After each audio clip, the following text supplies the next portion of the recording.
Papa-injection na ako. Dito na ako. Oh my gosh.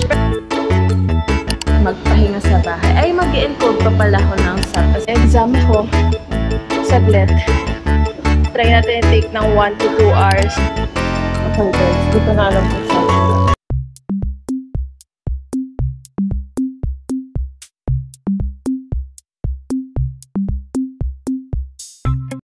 Hi mother! Good morning! And aalis tayo today kasi pupunta ako ng San Lazaro Hospital dahil magpapabakuna ako.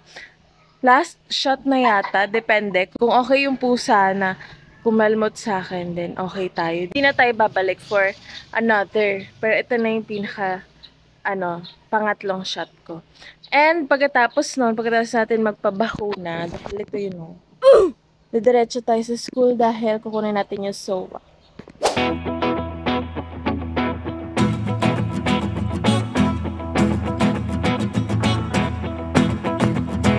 So, yun na nga mother dear, nag-book na lang ako kasi nga kailangan maaga akong makarating doon sa San Lazaro Hospital. Kasi nga marami pa akong kailangan gawin for the whole day. So, kailangan maaga akong matapos magpa-injection. So, tinry ko talaga yung best ko na maaga akong makapila doon. Kasi nga sobrang haba ng pila kapag, ayan, kahit follow-up lang, ganun. Mahaba, tingnan mo, ang daming tao. So, 8:35 pa lang, nakapila na ako. Nakastart na tayo maghintay doon. Kasi nga, kaya na yun eh. Kasi kailangan ko lang makaalis doon kahit 10. Okay na, makaalis ako doon para makapunta ako ng school. Pero 10, nandun pa rin ako. Tapos sobrang layo pa rin ang papel ko. Kasi bawat isang oras, 20 tao lang tinatawag nila. Tapos after 1 hour ulit, sobrang dami. So ayun, nag-decide muna akong umalis. Okay, super stress. Hindi pa ako nakapag injection. Hindi ko natapos yung turo. Kasi wait lang, hinihingal ako. Malilate ako sa exam ko. Ang gagawin ko na lang, mag-e-exam. Hinihingal ako. Mag-e-exam ako. Saglit. Try natin i-take ng 1 to 2 hours. Tapos, siya ako punta na and kunin ko na yung SOA agad.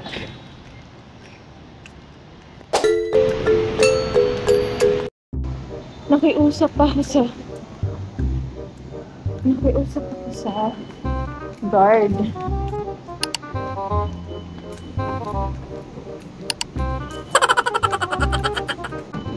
Okay guys, hindi ko na alam kung saan.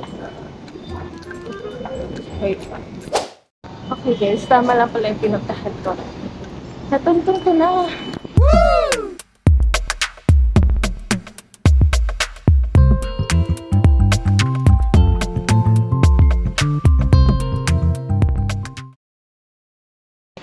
Mga reklamo nila. Oh, how confident are you? 40%. Grabe! Sakto lang para sa retaining grade. Oo.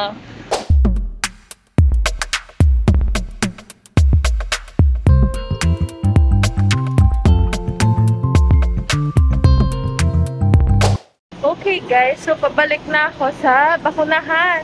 Because why not coconut? Napapagod na ako pero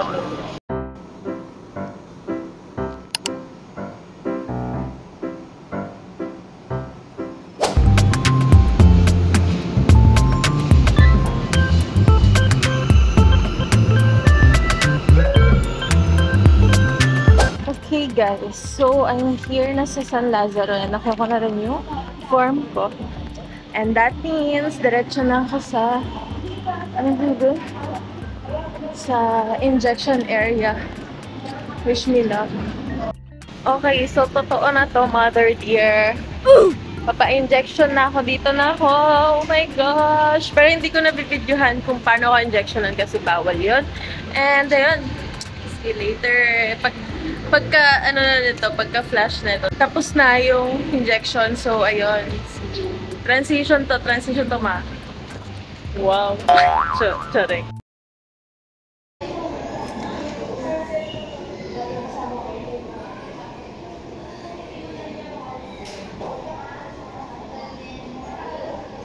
Okay, so done na, mother dear, ang injection. Katulad ng sinabi ng doktor sa loob, kinamusta niya lang kung buhay pa daw pa yung pusa na kumagat or kumalmot. Kasi daw kung buhay pa, okay na daw to. Ito na yung last dose. Pero kung hindi na daw, kung hindi na daw buhay yung pusa, kailangan kong bumalik sa 27. So, ayun. Yun lang naman ang balita, ang update for today's video. And ayun, after neto, pupunta muna ako ng mall. Bibili ako ng cake kasi birthday ng yung Jowa Bells. So, birthday ng ating tatay. And ayun, bilhan lang natin siya ng small cake. And isipin ko kung magpapagupit ako. Gusto ko magpagupit kasi sobrang init pero wala akong pera. Pero ayun. Yun lang naman. See you later. Sama kita sa pagbili natin ng cake. So, mamimili tayo.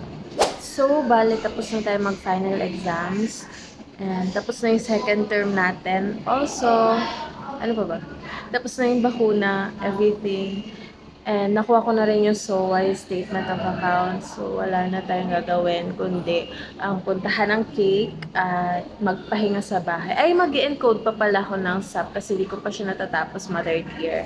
So, hanggang sa pag-encode ko mamaya, doon natin tatapusin yung video na to. So, ayun. Yun lang. See you later.